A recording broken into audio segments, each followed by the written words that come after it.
in this talk, I will give you a general overview about 2D materials, with carbonites, HBN, and a bit of phosphorus. So, why 2D materials for electronics? Why 2D materials in general? Or in other words, what's the fuzz about 2D materials? What's the noise about? Why everybody's talking about 2D materials? So after this talk, I hope to convince the guys that are not working in 2D materials that these materials deserve a serious treatment, and they are very interesting for both technical applications and also technological applications. Okay, so before that, so I'm coming from Israel, a very small place, as you see here on the map. Here you can see again Jerusalem and Tel Aviv, very high contrast, this tiny country. And how tiny is it? You can see here the distances. From the northest point to the southest point is about 435 kilometers. So I checked the map.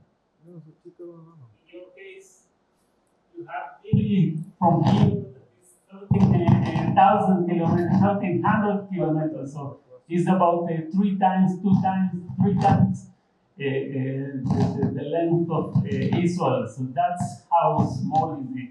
And despite the fact that it's small, it is very diverse. You can see snow in the Golan in the north, desert in the south, beautiful beaches, and the Dead Sea, of course, that you can take a picture reading a book.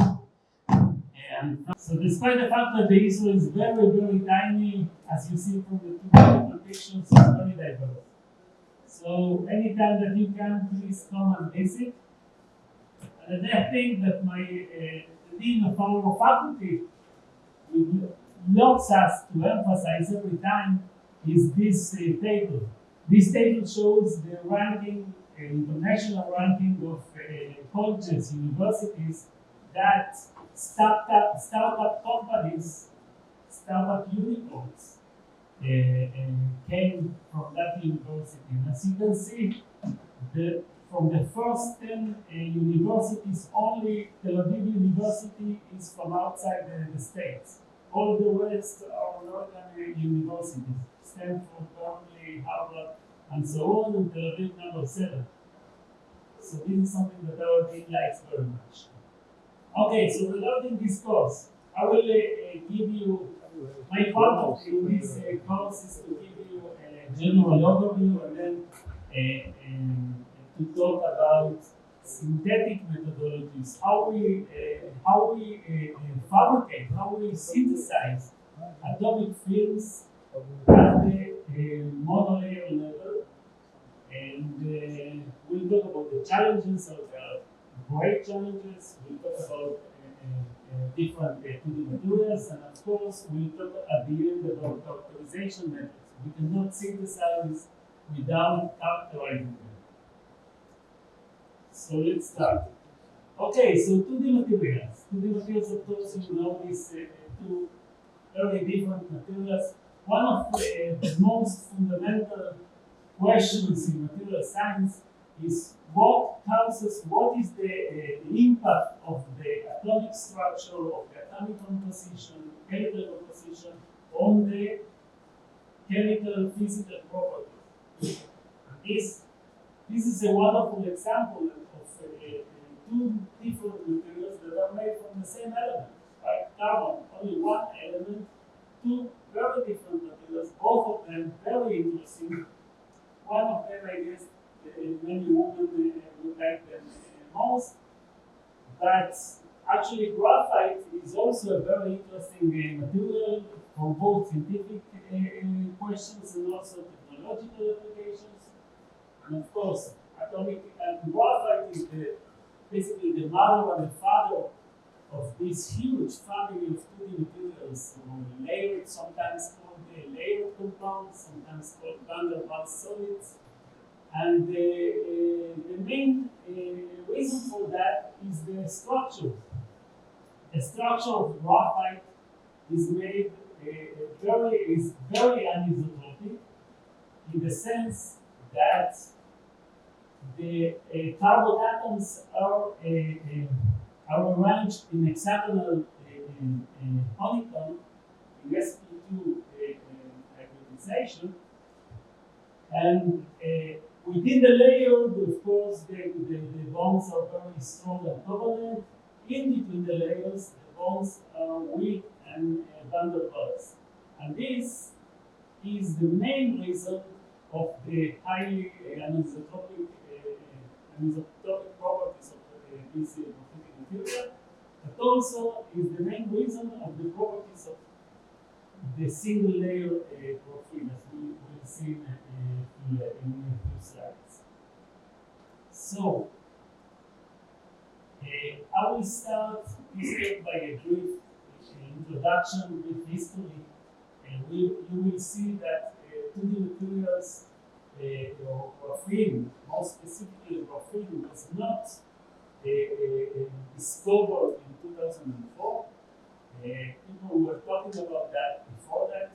Layered materials in general, they are not new, but they were evolved, they exploded basically since the work by Gaiman and Rosell, and I will explain why. So then I will move to explain about graphene, salmon nitride, transition metal like hydrogenide, phosphorate, and then we'll conclude. So 2D materials, as I showed you before about graphite, 2D materials is a huge family of many different materials that can have so that the main property of these materials is the anisotropic structure. In all these materials, the layers, the material is made of layers of atomic layers, that the bonds in between the layers are strong, while the bonds between the layers is weak and van der Waals. And that's why we can isolate them, that's why we can synthesize them by the monolayer. And one of the main important things is that in these layers there are no dangling bonds. So many of these materials are very stable because they don't tend to react with other materials or with the environment, even though there are single layers, like graphene. There are not many atomic layers that you can expose to air and nothing happens. But graphene is exposed, so that's very bad.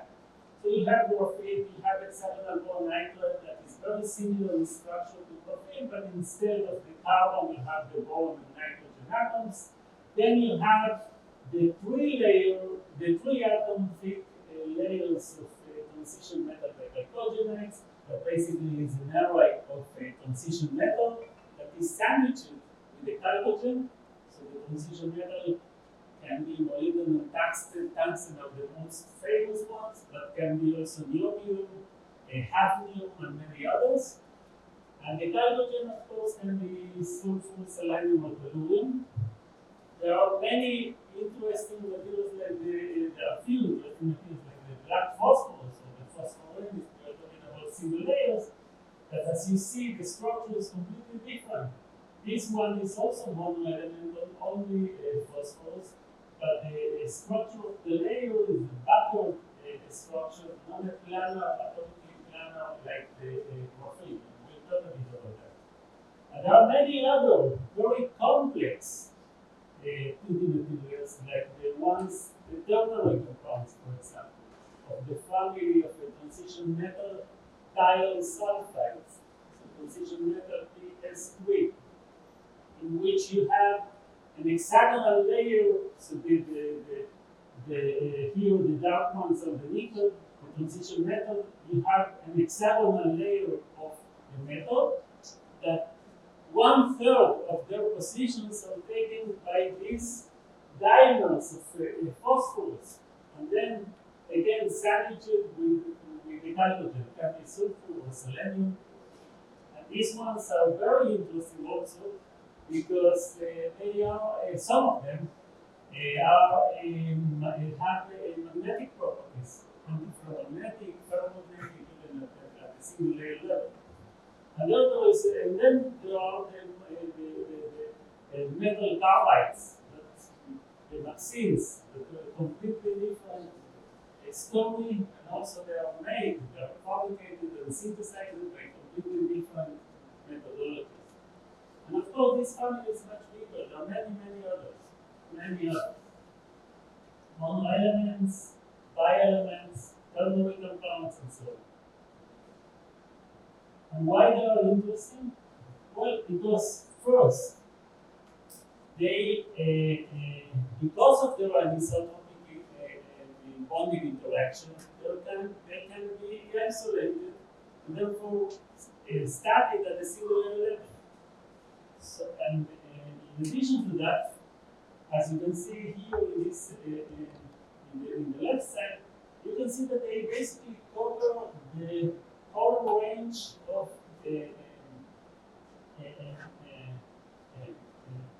wavelength in terms of pancakes. So basically, you might be able to use these materials or a combination of these materials, and we'll talk about combination of the two materials, to basically any application that you may think of, from catalysis to energy storage, and of course electronics and optoelectronics, and all this at a single layer level. The single layer level doesn't mean the single atomic level, but few atoms big layer level, and therefore have many interesting properties. And of course, these materials can be also metallic, can be also semiconducting, most of them can be isolators, like the hexagonal nitride, which is the most famous one in that sense. So let's go back a bit to the starting point. The point in which Professor Gates published his seminal paper in 2004, and then six years later, they won the Nobel Prize in physics because of the four groundbreaking experiments regarding two-dimensional material or film. So what they did, as at least some of you know, they did very interesting experiments that then many few people did. They took Scotch tape that you have in every office. They pick with it a crystal, a 3D crystal of graphite. I think that they did on the H01, which is highly oriented positive graphite. It's a graphite that is of a very high crystallinity, that is made at very high temperatures and high pressures in a pyrolytic way, so with no catalyst. We'll talk about that in other talks. And by picking these several times, they stick eventually the graphene layers to the substrate. And if they were lucky, they could see a few single layer or few layer, very small flakes in an entire sample. And on these flakes, if I remember right, the first paper in 2004 was made on few layers of graphene, so few atomic layers of graphene. The second paper came out a bit later, a year later, if I'm correct, and they did it on a single layer. Nevertheless, these experiments were really groundbreaking because they managed to isolate graphene layers in a rational way, on very small scales, but in a rational way. And they did, of course, the electrical characterization that you can see here, some of the used to, all devices that are used to basically measure these properties. And bipolar electric field effects, and concentration holes and electrons concentration, room temperature mobilities of 10,000. This is about a bit less than 10 times the silicon. Ballistic transport on very long range, and huge currents that are that make this material very interesting for applications in RF, for example, very frequency. But having said that, they were the first doing, of course, this type of experiments. They were the first isolating the graphene with the Scotch tape and performing the electrical characterization. And on that, they won the Nobel Prize. However, graphene, or a few graphitic layers on substrates, were observed like 30 years before. Here you can see, so the story is like that. Professor Sommergleich from UC Berkeley, he's a well-known surface scientist. He used to do catalysis on surfaces. So for that, he used to take single crystal metals and expose them to many molecules and study the organization, the attachment of these molecules on these specific crystals. So in one of these experiments, what he did, he took a platinum crystal, single crystal. I don't remember which orientation, but it doesn't matter. He heated it up to, I don't know, 600, 800 degrees, and exposed that to an hydrocarbon. And he studied the reaction of the molecules by electron diffraction. It's some kind of diffraction where you give low energy or high energy electrons, you give to the surface, you get a diffraction, and you can learn a lot about the surface and surface organization and attachment of molecules.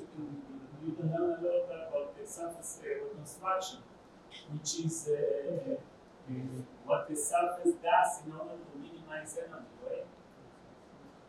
So in this sense, he did the same experiment at high temperatures, and he discovered a different type of diffraction pattern that he didn't know, and nobody knew, nobody reported before that on platinum.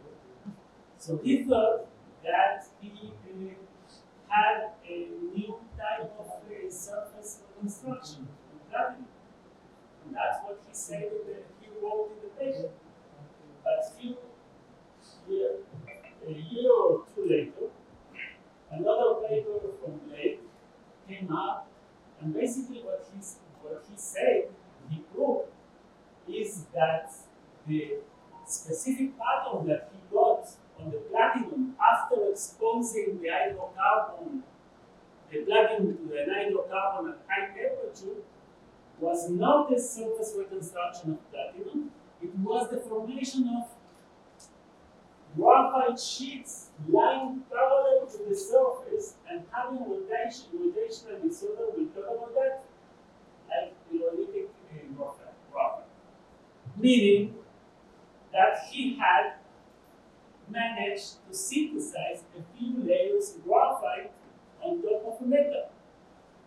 We call that today a few layers of graphene, and we call this process today chemical vapor deposition of graphene. Okay, so that was the beginning. And in fact, few layers later, by other group from them, you can see even in the again, people, surface scientists, doing all these experiments in ultra high vacuum, exposing a single crystal of transition metals to different hydrocarbons, and they published a lot of papers talking about monolayer formation and structural stability. Monolayer of carbon, in that sense, means monolayer graphene, because they were getting crystalline carbon. Crystalline carbon can be diamond, but it's a different crystal, and graphite. And monomer carbon in that sense is a monomer of graphene. So they were reporting that in 1979, much before we do the read about graphene. So that's to put into context. 2D materials existed before. And not only that, not only the formation of graphene layers by chemical vapor deposition, there is a big research topic called the graphite intercalation compounds. Graphite intercalation compounds means to study the intercalation of different compounds in between the graphitic layers, as you see schematically here, in which so you start from graphite and then you intercalate with different compounds. You can have the two schematics for that, but eventually, if you manage to intercalate every single layer of graphite, you will end up having a stage 1 graphite intercalated compound. Meaning the number of the stage refers to the number of the layers of graphene that are between the intercalates. So stage 1 is the one graphene, one intercalate. One graphene, one intercalate. And why to do that? Why to bother? So for many reasons. First of all, charge storage. The batteries operates by intercalation. The anode in the batteries is usually a graphitic material that the lithium intercalates in between the layers of the graphitic material. But not only that, there is a lot of interest in catalysis. In principle, if you intercalate magnetic compounds, you will turn graphite into a magnetic material or with magnetic properties. You can make heterostructures. And also, it's not written here, it is one of the most common ways to exfoliate, liquid exfoliate, and we'll talk about that, liquid exfoliate 3D crystals of 2D materials. You intercalate the compound in between the layers, you decouple the interaction between the layers, so it's much easier to exfoliate them. So this is the way that it is done in liquid phase exfoliation. You basically intercalate something, and then you solidate and you do a lot of processing, but this is the main concept. So graphite intercalation compounds also was very heavily researched in the 70s of the last century. And here you can see another example, not only graphite, also intercalation in MOS2. This is from the late 70s of the last century. Moreover, people were trying to study the basic physical properties of 2D materials as a function of the number of layers. That is something that we commonly do today. For example, here is an example with niobium diselenide that at low temperatures it behaves as a superconductor. And they basically, in this work, they check the TC, which is the Fourier temperature, is the temperature, the transition temperature between a regular conductor to a superconductor as a function of the number of layers. And this was in the 70s, not now after 2004. So these materials were of interest even then, but take into consideration that then they didn't have the tools that we have today. Today we have much more tools and much better ones. TEM, SEM, they had them, but what we have today is they are much, much better.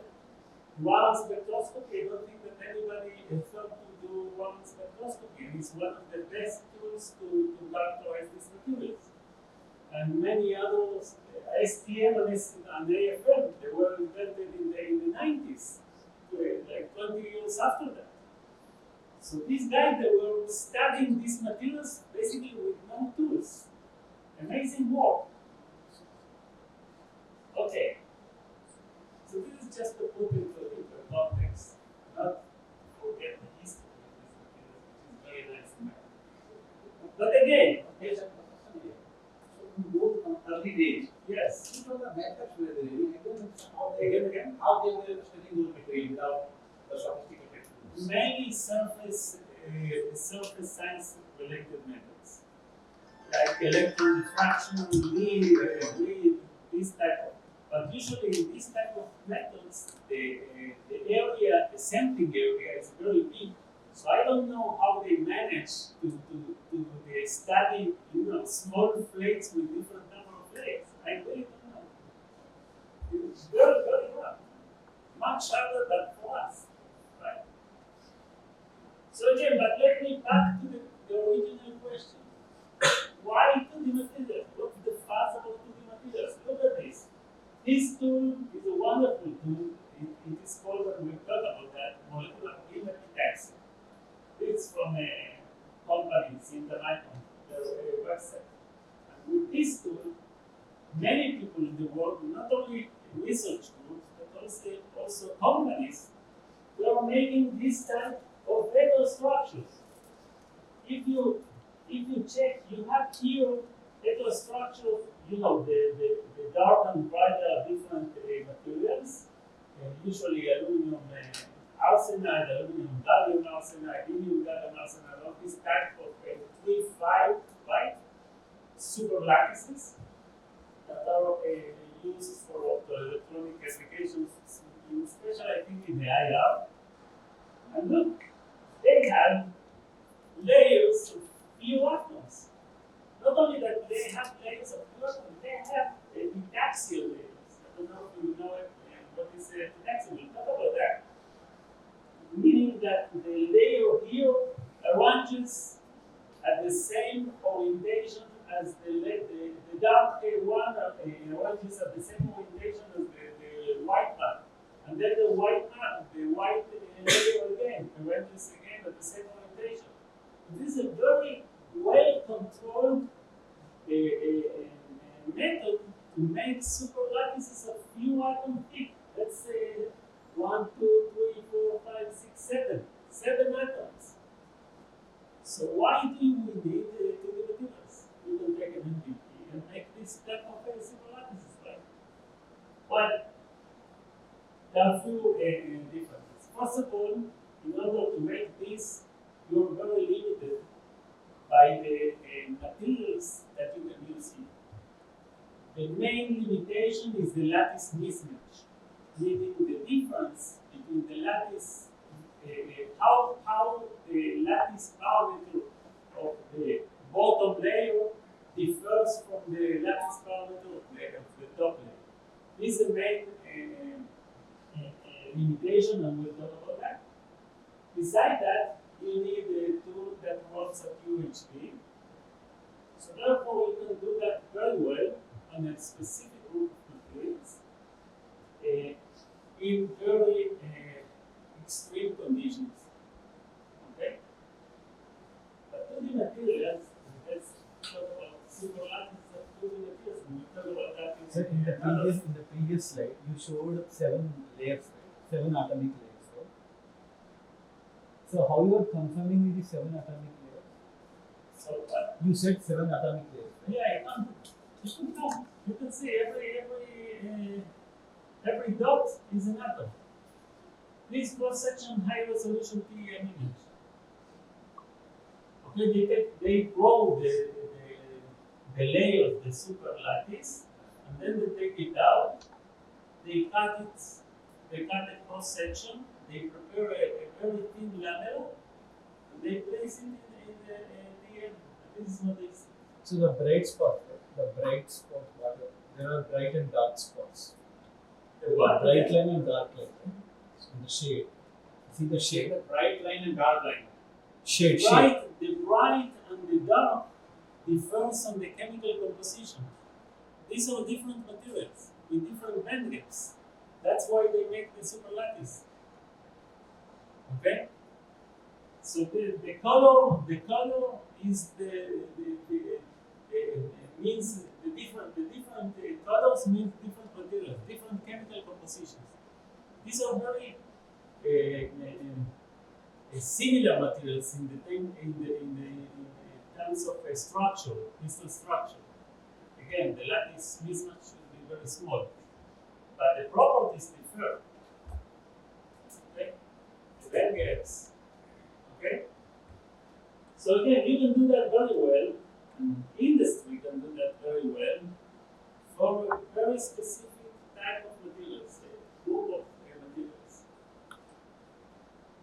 Now, so why 2D materials? Well, what's the advantage of using 2D materials? So first of all, even in this really wonderful technique and wonderful work, this is state of the art. You can see that the interface is not really atomically sharp, few atoms sharp, very sharp, but few atoms. Now, if you take 2D materials, for example, this side, you take 2D materials by exfoliation. This was made by exfoliation. You exfoliate a lot of exfoliation, like HPM, a lot of exfoliation, a lot of work. Everybody who does an exfoliation here, you know how difficult is that. So, but in this case, it's much harder to see because of the contrast. In this case, they can show that they have here, for example, 4 atomic layers of HBN, 1 graphene, and then another 4 atomic layers of HBN, another graphene. And in this case, you have atomically sharp crystals, superlattices. Now, another big difference that, especially if you do it in exfoliation, is that the lattice mismatch is not a big issue because you do basically mechanical transfer. Then you don't throw the material on top of the other, so the lattice mismatch here is not a big deal. And you can do that with many other materials, that the lattice mismatch does not match in order to grow one on top of the other. Okay? So this is one of the advantages, that you can pitch really one atomic layer of any 2D material, well, not any, because there are some 2D materials that are very difficult to exfoliate, but of many 2D materials. Okay? This part was synthesized by the same methodology that I showed you before, molecular ring epitaxy, but in this case of 2D materials. But again, you can see the atomic sharpness of these layers. Okay, every line here is a 3-atom thick monolayer. Okay, so what we are seeing here in the cross section of the end basically is that we are seeing the array, the line of the transition metal, in this case the tungsten. Okay? So if you want to peel out one single atomic layer, then it also depends upon the bonding between the adjacent layers. Right? Well, the bonding is van der Waals. Yes, but how much bond strength? That also important. Bond strength. Yeah. You know, thinner the layer that you're transferring, one atomic layer, even though the interaction with the crystal will be van der Waals, it is way enough to hold it, and it's very hard to deattach it again. Right? Okay. But thicker the film, of course, it may disassemble by itself. When you reach a 3D crystal level, I mean, they don't attach to anything because the van der Waals interactions, they don't play a big role in the interaction with the environment. Right? Okay, so we'll talk about that. So this is some of the advantages, and we'll see more advantages during the course. I guess that also in Professor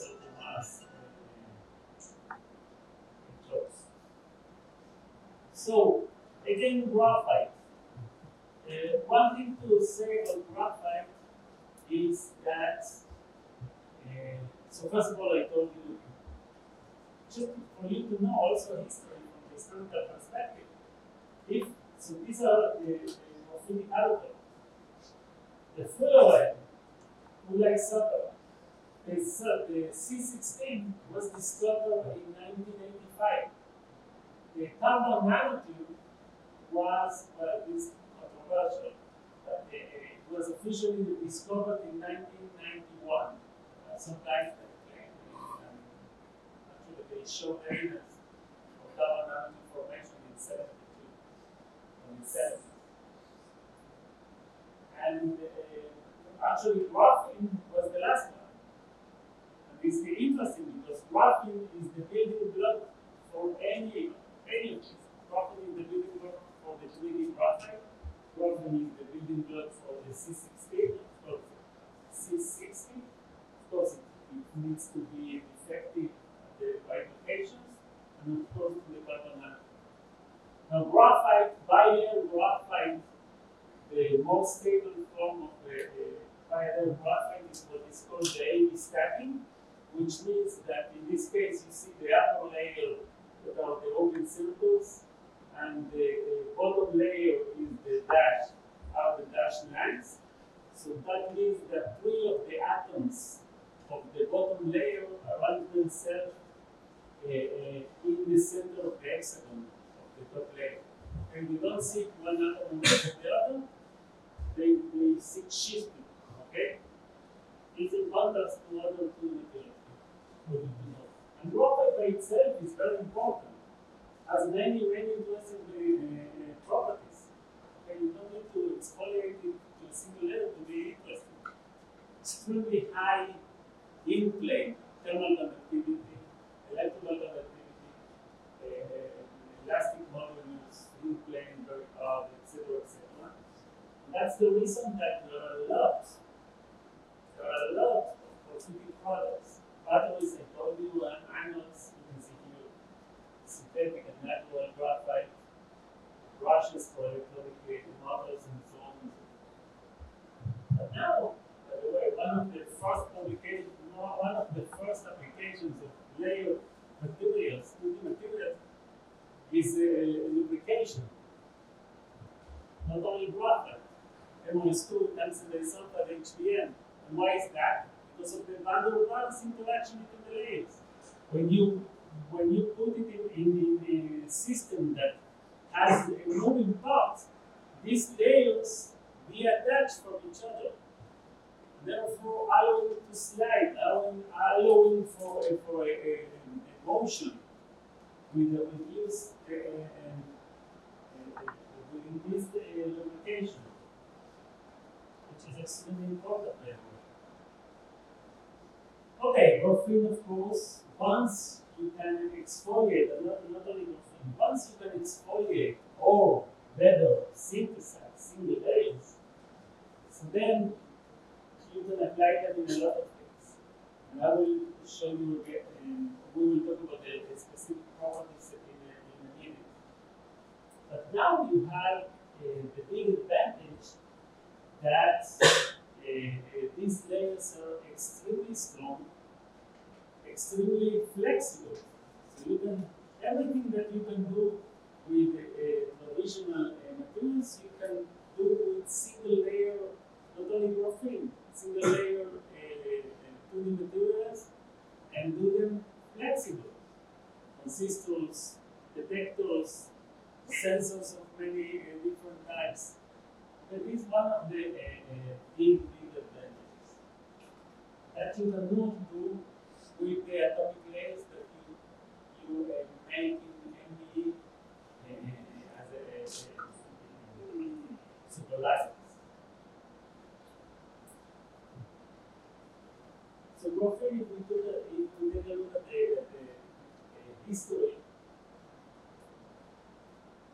in this case the history from 2004, because it's when everything basically exploded, and in 2004 was the first time that they managed to study basic electronic properties. So the advance was quite interesting. So in 2004, the first paper, then many others followed, and then in 2009, the first CVD paper, chemical vapor deposition paper, of a single layer. By the way, before that paper, there was another paper, a few papers on chemical vapor deposition on other metals. Not we will talk about that, not a copper, but they form few layers, not single layer. So they basically did the same thing that they did in the 70s that I showed you before, exposing hydrocarbons to the surface of the metal at high temperature. Then flagship, a lot of research. In blue is the maximum height, then the views. But nowadays, there are few companies, including in Israel, that we are targeting the synthesis of single and few layers or multi-layer graphene for many different applications. Here you see two examples. By the way, the case of graphene is very interesting because they started up the company only 1 year after the first CVD synthesis. After the first CVD synthesis, they started the company based on the same methodology. It's quite amazing. And this from this website showing again, when we talk about new materials, nanomaterials, at the beginning, everybody believes that this material is the one, right? The one that will solve energy problems, resistor problems, thermal problems, etc., etc., etc. And then we reach the maximum height, and then the solution, and then reality. So for graphene, multi-layer carbon nanotubes, and many other materials, we are now in the reality. The reality means that okay, we got it. It's not so easy to make all the devices and all that, to feed all the applications that we thought in this segment. But still, these materials deserve. These materials are very interesting to pursue for many applications, real applications. So there are many companies nowadays on carbon nanotubes, carbon fibers, of course, graphene materials, if it's from liquid exfoliation or even from chemical vapor deposition and raw materials. This is real. And I believe that many of the new materials will reach this reality stage in order to reach real applications. Okay, another thing that I want to emphasize about, and we'll talk in detail, we'll talk about that in detail next talk, is about using two materials that are semiconducting for electronic applications, which is strongly related to this course. So one of the problems of, as you, I guess that all of you know, that one of the main targets in the microelectronics, nowadays nanoelectronics, is to basically squeeze all the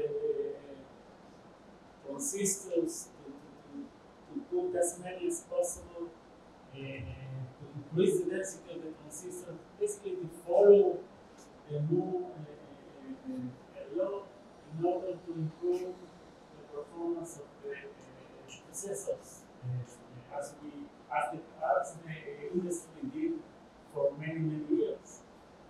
But the problem is that when you're reaching a very small channel length, you are starting to get into a position in which it's very hard to turn off the device. So basically, I guess that everybody knows how a transistor works, right? You have source and drain, and you have the gate. The gate is like so is the one that controls the current in the channel, right? So basically, you control the current in the channel electrostatically. But when the channel length, or basically the gate length, right, becomes smaller and smaller, it becomes harder and harder to shut off the current in the device. This is sort of a problem. Basically, there is a basic rule. Basically, the length of the channel should be 3 times lambda, where lambda is this parameter that is relative to the electric constant of both the semiconductor and the oxide. Okay, in the case you have the electric material and oxide material, and of course the thickness of the channel and the thickness of the oxide. And reducing this, and if we are talking about traditional semiconductors, that is we are getting into a problem. Now the industry managed to go around and solve it and continue to work with basically the same materials just by changing, and we'll talk about that, changing the configuration of the transistor. For example, in the beginning it was a planar transistor. Nowadays is a gate all around transistor, right? So it's much easier, it's better. It's much better to control the channel current electrostatically when you have a gate all around. So therefore, they managed to push the limits, the physical limits, during all these years. But nevertheless, continuing to reduce this parameter, because you need to make it as small as possible in order to have a channel shorter as possible. It becomes very, very difficult when you have a 3D semiconductor like silicon and germanium below 5 nanometers. Below 5 nanometers, these materials behave completely different. And as you can see here, so this is the red ones are for silicon, I think. So when you reduce should be the thickness of the silicon, the mobility is dramatically reduced, right? But if you compare that, of course, to graphene, single atomic layer, mobility of tens of thousands is great, but graphene is not a semiconductor, so you cannot shut it up. Carbon nanotubes are very interesting, but carbon nanotubes are very, very hard to control basically the property, the quality being semiconductor or metallic. So then, if you compare it to 2D semiconductors like the transition metal, the galvanium family, or more specifically, the NO and tungsten, sulfide and selenites, you can see that these materials at the monolayer, they have a thickness which is sub-nanometer, the thickness of 0.659 nanometers or so. And yes, they have mobilities that are better than the ones of the silicon or germanium at the same thickness, right? And therefore, here you have another example, another advantage, big advantage, another reason on why these materials are so interesting for people for this application. We'll talk about it later. Another interesting figure of these materials, in general, and I showed you a bit when we compare with the superlysis, is that regular have bonds that are not saturated. This is the nature of material. Every material has dangle bonds on the surface. That's why the surface is very different from the body. That's why I was telling you before on the surface of a platinum that goes reconstruction. That's one of the reasons. So if you, so again, silicon, germanium, and silicon dioxide, all the oxide, all these have dangling bonds. All these materials have some surface roughness, even though Intel knows and many other companies know how to reduce this roughness. This is not atomically smooth surface. Okay? But to the materials, to these semiconductors, ignorantly, they have no dangling bonds. They are atomically smooth. So you have basically the two main advantages of these materials. First of all, the mobilities at sub-nanometer thickness, and the lack of dangling bonds and roughness on the surface. So, what about the other PMD materials? Like we have a WH2 also, right? Again, WH2, like MOSE2, WH2. yes. What about those materials? Other two PMD materials, other than those two materials. So I showed you before, TMDs is a very big family. Basically, a lot of transition metals, hafnium, niobium, tantalum, a lot of transition metals. But the interesting semiconductors with the interesting bandits, some of the ones that I just mentioned, they are not semiconductors, they are metallic. So the interesting semiconductors from the industry are the tungsten and molybdenum, the diselenide or disulfide.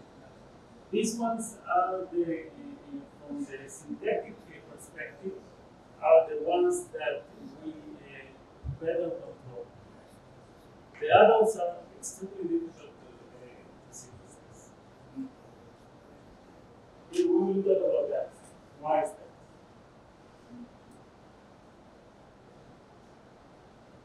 Okay, so if we go back to graphene, graphene has one properties very similar, some of them similar to the graphitic properties, but the in-plane internal conductivity is very similar to the one of the diamond. These are the materials that have the high internal conductivity, very strong fractal strength, physical properties when we talk about 2D materials in general. I told you before that 2D materials are just one atom thick, very atomically smooth, and with no dangling bonds. On the other hand, because they are a few atoms thick or one atom thick, they are very sensitive to the environment. So everything in the environment, every material that you put on will may change the properties of this material. And this is good and bad. It's good if you can control it. It's bad if it happens without controlling it. Okay? So this is another thing. This is the layer of material. And here you can see the lattice. The lattice has the unit cell has two atoms. And the edges sometimes are important. They can be zigzag or armature. And the last structure, the energy dispersion for the graphene, you can see. So here again, you can see the lattice and the reciprocal lattice. And here you can see the energy dispersion. Energy is a function of the momentum, of course. Or you can see the famous K points. And you can see the very unique energy dispersion, linear energy dispersion at the K point, which is basically the responsibility for most of the physical properties of the graphene. Okay?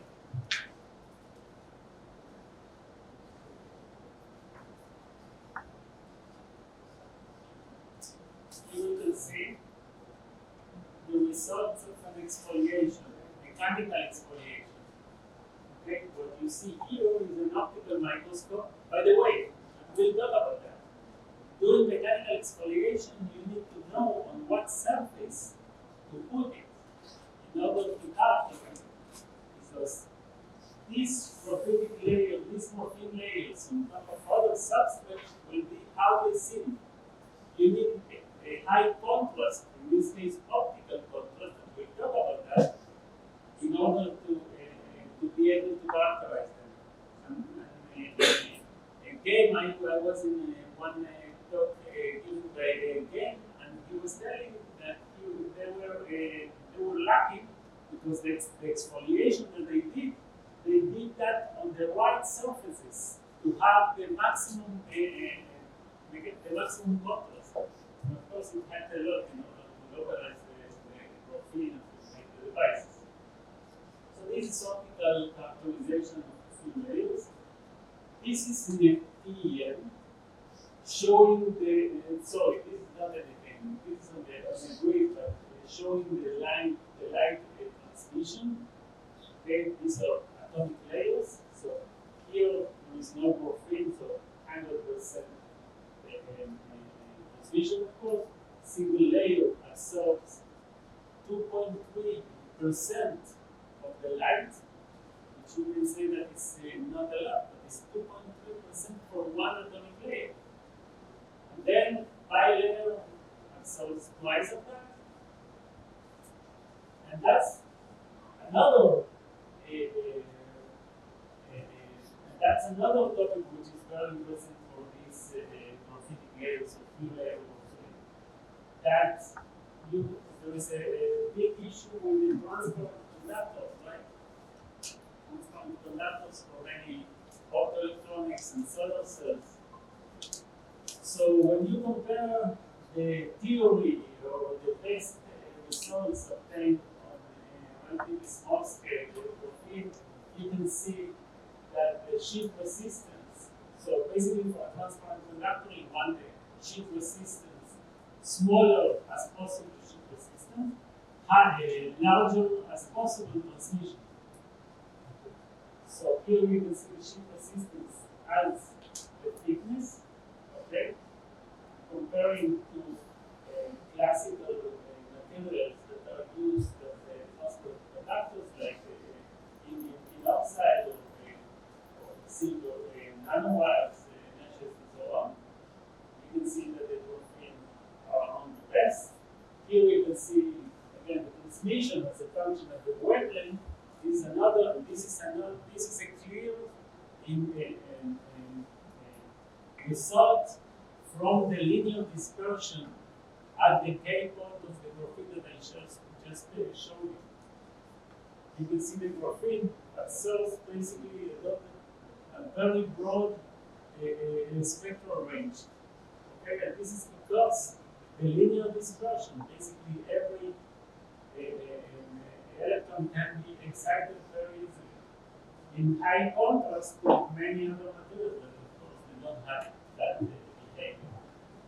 And finally the transmission, which is the figure of theory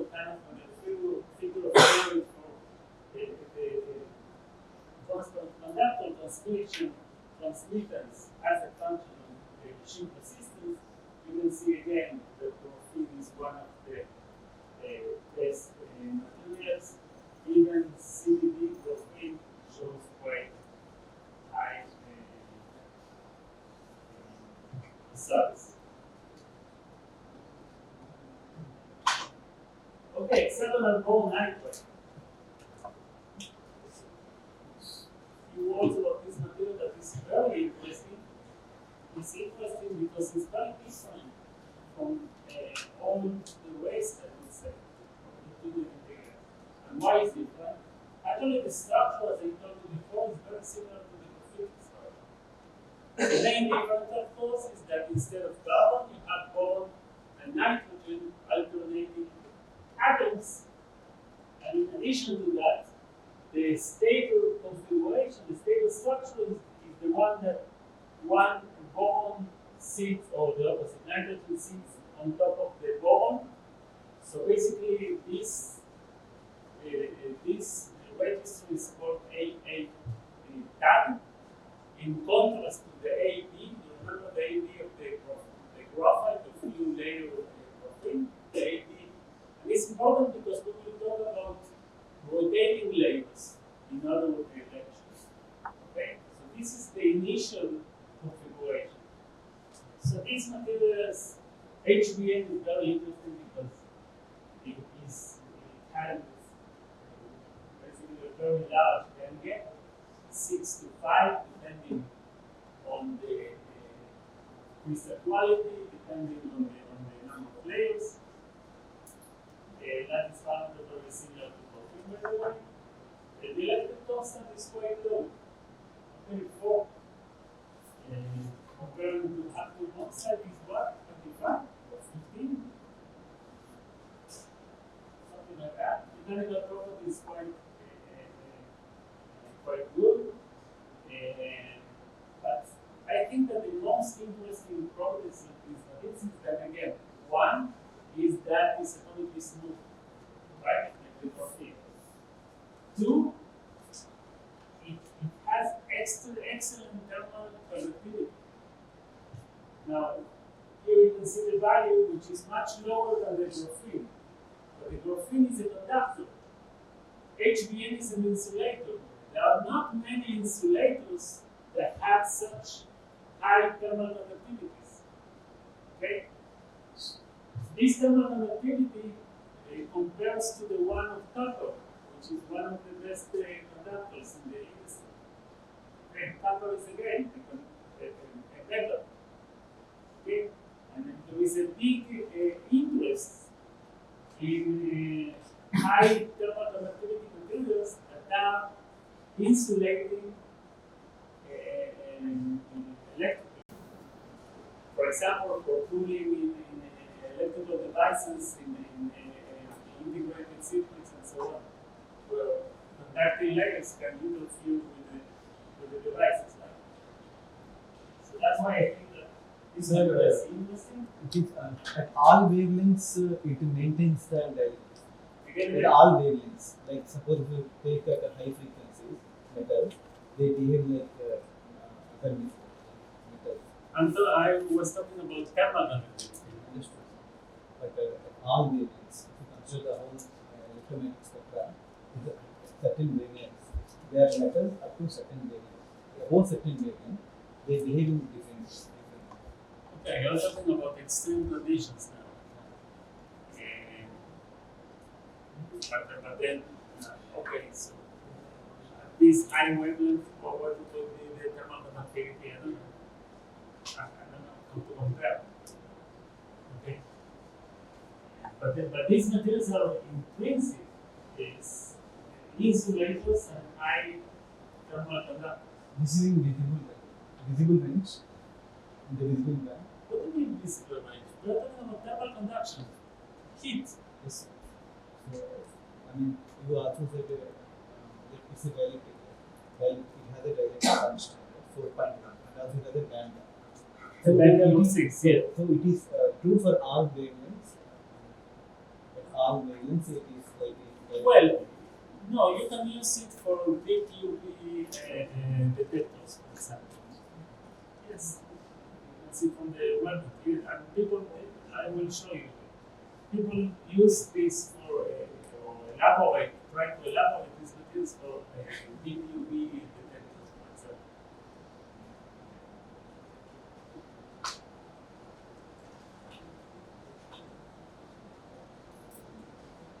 Yeah, here.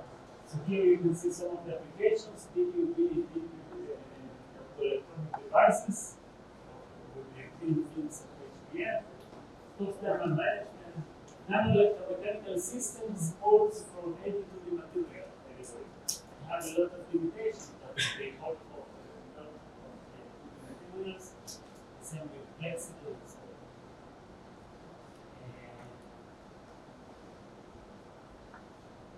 Thermal management becomes a critical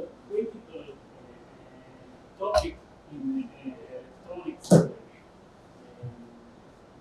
Most of the topics that I was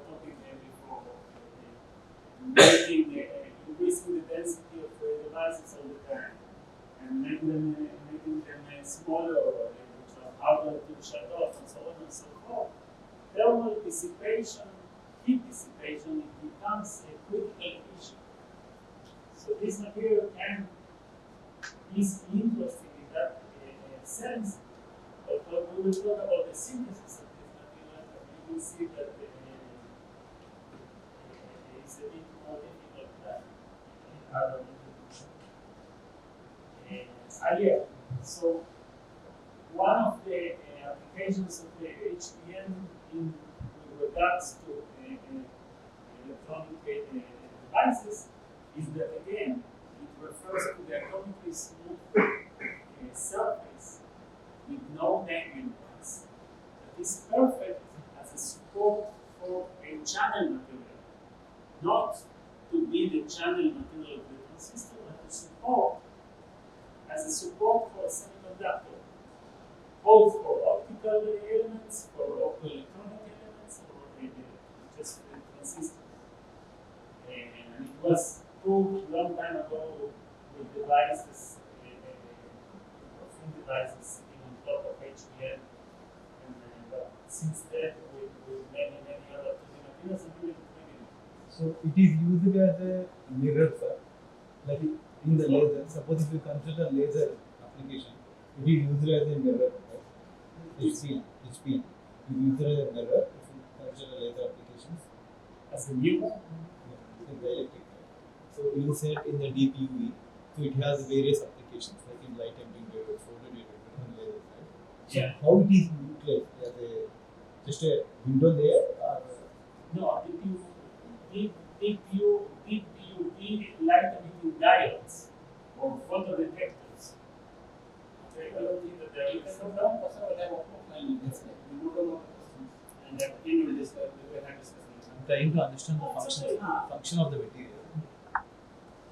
Okay. Another thing that is interesting for 2D materials, HBM in particular, is what is called single photon emission. Single photon emission is a way to basically emit single photons from specific areas, and the way that many groups achieve that is by creating specific defects or specific density of defects in the HBM few layers. Now the mechanism is not well understood, but many groups prove that you can have single photon emission, as you can see here. What they did in this case, for example, irradiating the HBM with the focus ion beam, so basically shooting an ion beam to the HBM with the specific properties and making effects. So the dots are the areas in which they irradiated with the ion beam. And then by shining with light, it emits a specific wavelength. Sometimes depending on the defect, sometimes depending on many other properties. So the mechanism is not well understood, but it's something that is very interesting.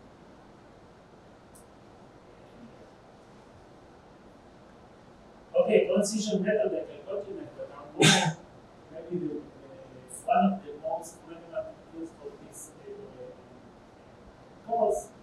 Again, here you can see examples of different transition methods that come from this three-layer PMT.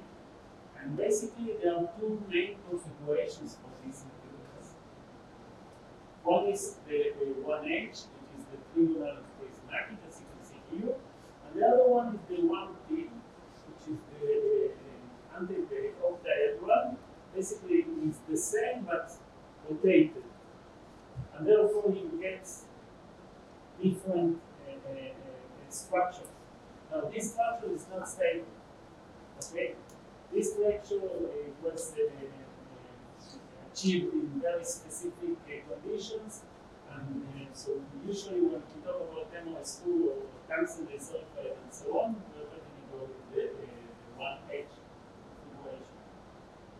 addition to that, in addition to the 1H and the 1T that I just showed you, there is also the 3R, which is the rhombohedral structure, which is basically is like the 2H, but instead of returning to the same location, APAP is shifting another tank. It's basically external. And this is interesting because, first of all, it's less stable than the 2H, so it's not so easy to synthesize. But the 3R structure is interesting because is non-central symmetric, meaning that has interesting properties just like piezoelectricity and second harmonic generation and so on. Some of them got immense amounts. Now for the TMDs, it was by DFT calculated that the band structure of the TMDs as a function of the number of layers as you go from the bulk, because it absorbs better, it emits fluorescence much better, as you can see here. You can see here a spectral photoluminescence intensity of a 2-layer MR spool, basically having no detector here, but the single layer flake shows that there is some period. Here you can see the mapping. So this is from my lab, it's from the plate. Here you can see the optical image of the flake that was exfoliated mechanically to a single surface. So you can see here, this area is the area of the single layer. This is 2 layers in bulk. And when you do the PA imaging, so basically taking that spectra and doing that all over the surface in order to get a picture, you get PL signal imaging only from this flake. That's what the western side. So which material it is? The spectra you showed, which material it is? Which what? Material, spectra. MS2. Everything is MS2.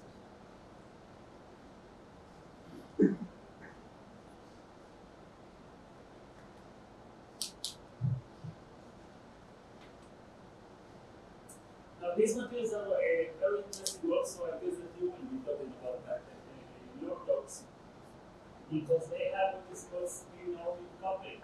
So basically, because of the d orbitals of the transition metal, or even of tungsten, there is a spin orbit coupling, which is more pronounced in the valence bands, as you can see here in the schematics. And as a result, so these are the K points of the energy distribution of the MS2. And here you can see the schematics of the splitting of the bands. And what is nice about that, people have shown that you can control the population of the different spins, okay, up or down, by changing the polarization, the circular, in this case, for example, the circular polarization of the irradiating lines, laser. So therefore, and this is a very hot topic of what is called spintronics, basically to transfer information not by flowing electrons, just by flipping spins in the world line.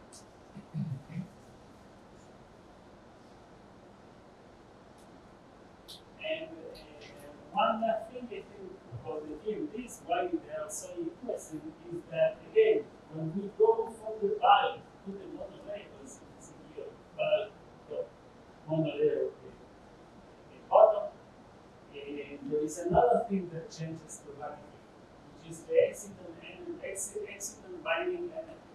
So it will shine when you excite an electron, you create an electron hole there. When you do that in the 3D material, not only 3D MSQ, but 3D materials in general, the binding energies of this exciton will be rather small, and that is usually because of the squeezing of the lattice. And therefore, the binding between the electron, the hole that you created is quite small in the range of 20-25 millielectron. But when you do that in the simulator, the interaction between the exciton and the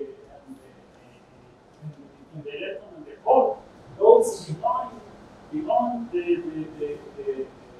single layer. And the binding energies here are few hundreds of millielectrons. And that means that a lot of the properties, optical properties of this material are basically dominated by exciton even at room temperature, which is not something that we have in 3D semiconductors.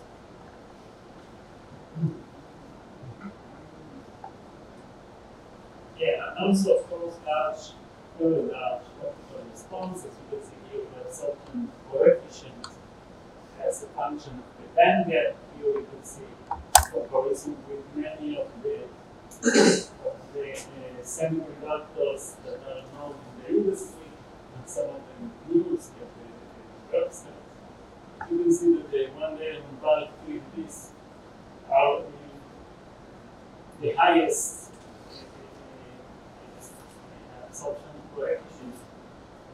You can see that here also. Specifically in this, much higher than the gallium arsenide, which is one of the best semiconductors. So TNDs are very, very interesting. And lastly, black phosphorus or phosphorine. So I told you before, I showed you this before.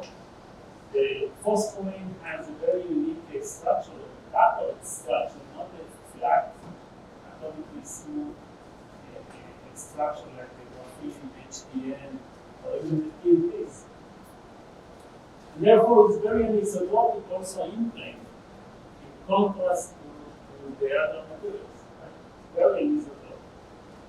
And but what is most interesting about this material, first of all, it has everything that I say something about here. It has wonderful mobilities, thousands, 1,000, 2,000 mobilities, which is wonderful at the single layer level. But most interesting is that this material has a direct bandgap from the bulk to the monolayer. And not only that the bandgap is direct, meaning that the transition has no requirement for a momentum transfer, and therefore the probability to get emission is much higher. And not only that it is a direct bandgap, but the bandgap changes with the number of layers. So imagine a material that with the thickness, you can change the bandgap from 0.3 electron volt for bulk to 2 electron volt for monolayer. It's a huge range. That means that in principle, for this same material, for example, you can make a tandem cell, solar cell. Solar cell that has many different layers with different bandgaps, but in this case, you have the same material, just different thickness. Of course, one of the challenges here is the synthesis of this material. So we've got yeah, and I told you that it's very isotropic. You can see even the mechanical properties are anisotropic. Here you can see the Raman spectra. The Raman response is very anisotropic, as you may expect from anisotropic crystal. And just to summarize, I think that I will finish with that. With the twin main, I don't put here the HDN because the HDN is very difficult. It is very different in terms of the applications and properties.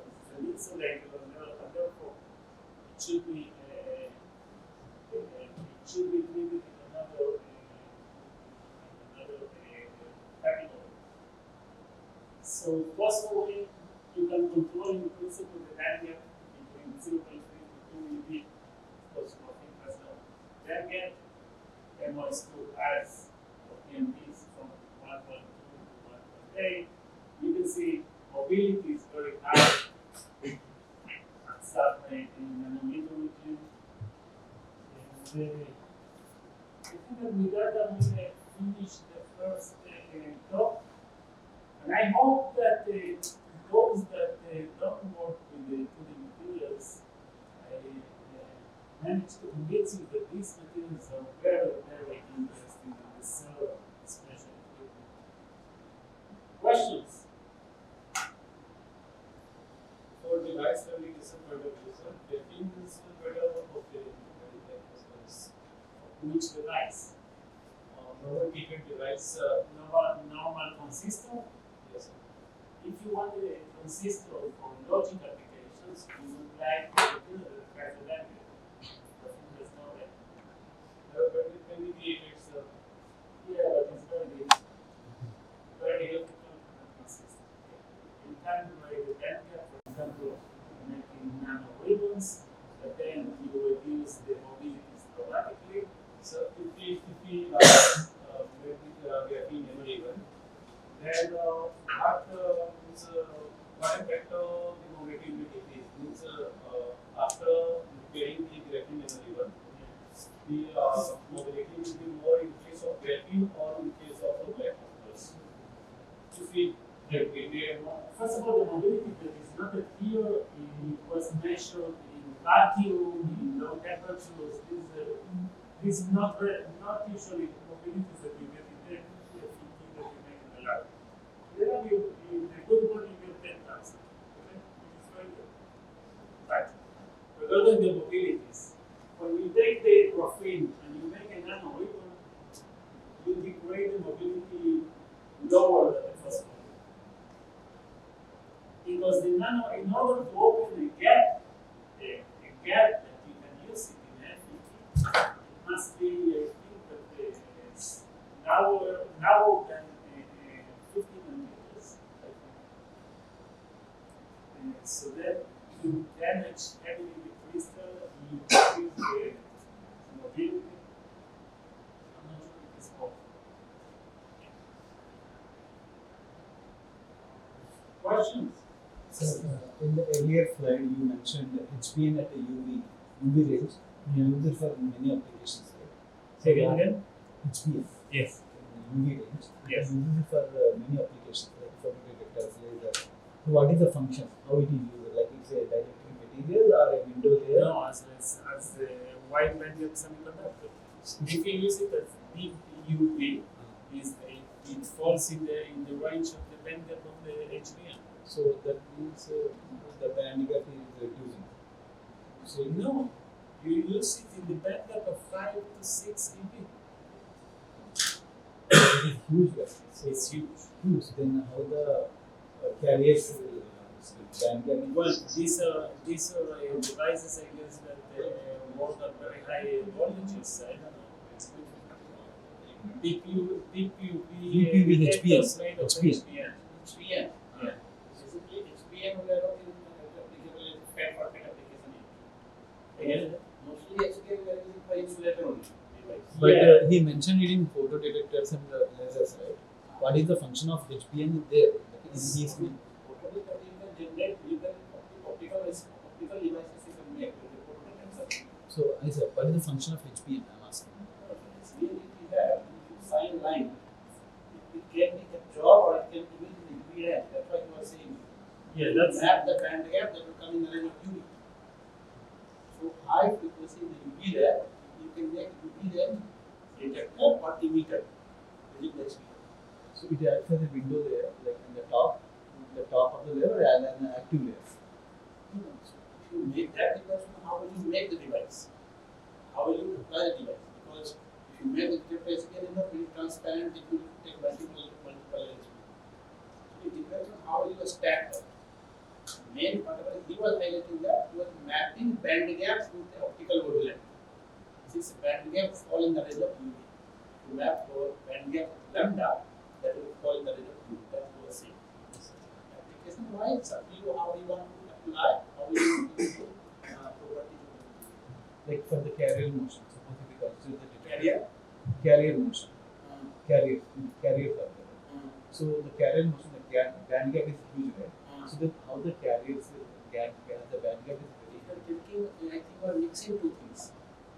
Going from balance to conduction band is different, in carrier transport is different. You are talking about carrier transport and you are talking about electron transition. What things you are talking about? transport. Transport actually it's been the insulator degree. It's insulator. So means that It's completely insulator. It has very less carrier, no carrier. So it will be transport has to be they're not very much in HPN yet. Unless you find certain doping so that you can have carrier in the material, then only you can go for transport. So transport people have not investigated it because no carrier in the material. In the ideal condition. I'm not talking about the pumped condition or exact condition. So transport is different. You are talking about electron hole transition. If you go from electron hole pair to get generated and you come back, then if it will absorb light or emit light, that will be the result. there will be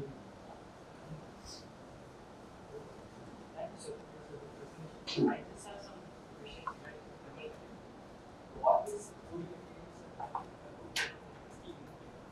how to just so we don't get most things with you, these are will be on the house and substrate. So how connectivity plays a crucial role in this solution. So how we can overcome these things? Because our difference for EMPC is even just like thermal dissipation. So heat is actually So the question was about the thermal conductivity of 2D materials. In general, the thermal conductivity in 2D materials is in plane. Out of plane is very low. So my question to that is that it depends on the device configuration. You will need to take it to account. There is no other way to make a few layers, let's say, of these materials to conduct well. First of all, if few layers are very thin, so it doesn't matter.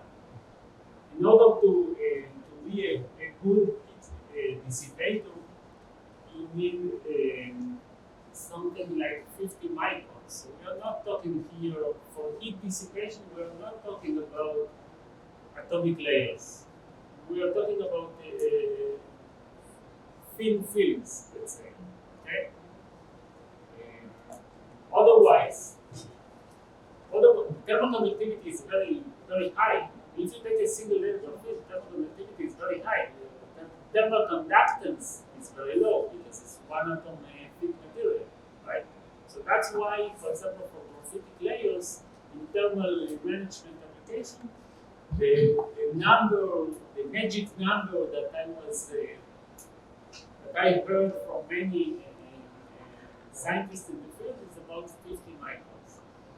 Below, maybe, let's say above 10 microns. So we're talking about thick films, I mean, not atomic films.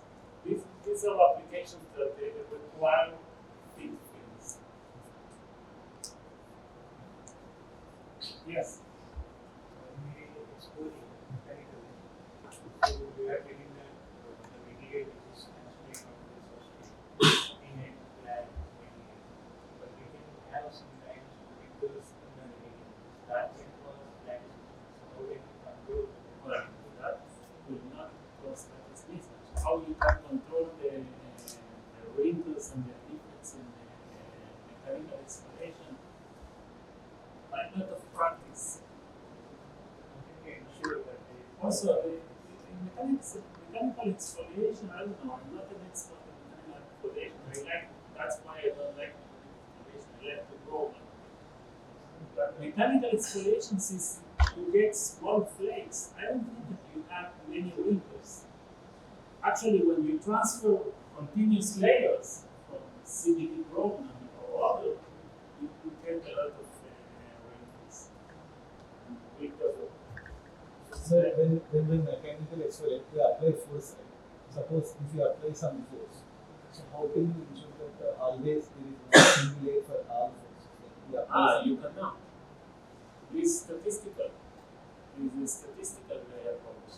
It's not that on every exfoliation, you can tell it. It's not that in every exfoliation these samples do. In the beginning, you will get a lot of samples that you will not get even a single layer. And when you get a single layer, it's a single layer of maybe 10 microns in a sample of centimeter square. It's not that not expected much more than that.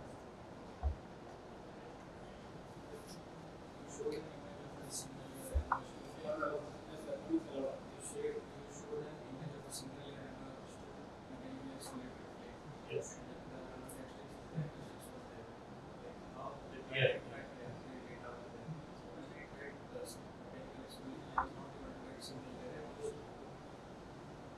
Practice.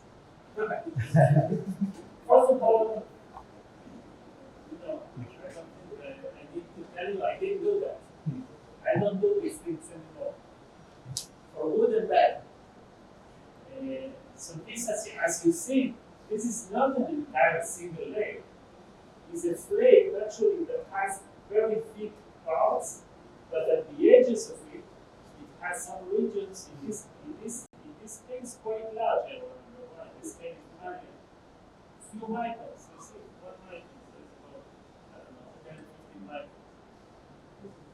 of area, single layer. It's not a single layer exfoliate.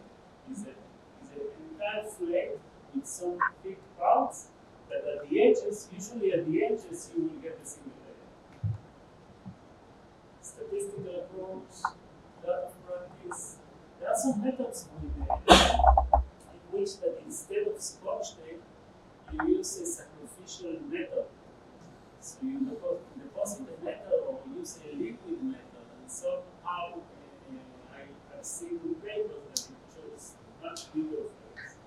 We never tried that because we don't do exfoliation. So actually, I'm just thinking. So regarding the mechanical exfoliation, if you know the pressuring force we're applying by putting a scotch tape, so if we give those parameters to the particular machine, so it can also do automatically.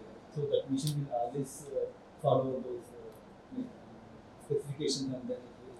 But there are many parameters that you don't take into account. Even the starting 3D crystal, it depends very much on the quality of the starting 3D crystal. Higher the quality, higher the crystal, easier the exfoliation. And not only higher the crystal, especially in TMPs. Sometimes you buy a 3D crystal of TMP and it comes like tilted. Instead of having a planar crystal, it comes tilted. These tilted crystals, from my experience in one colleague, again, we are not experts in exfoliation, but it leads to lower quality exfoliated flakes.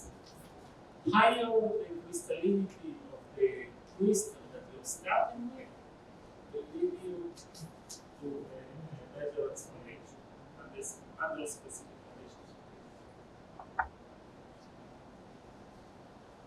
Any more questions? Okay, thank you. One more. So it's the last question.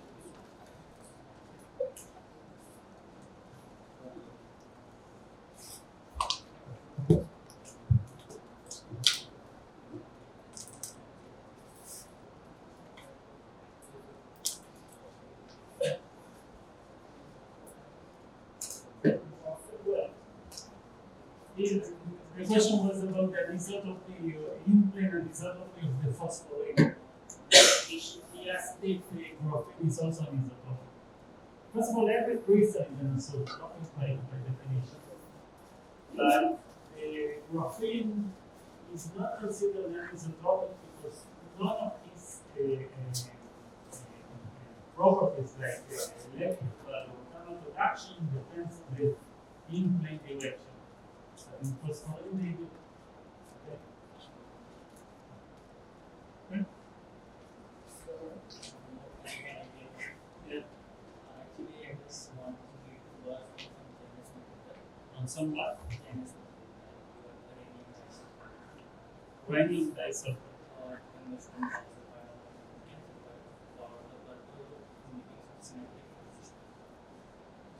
memory store. Memory store. Okay. Some fate we having like I'm giving some gate purchase and creating some spikes so that I can emulate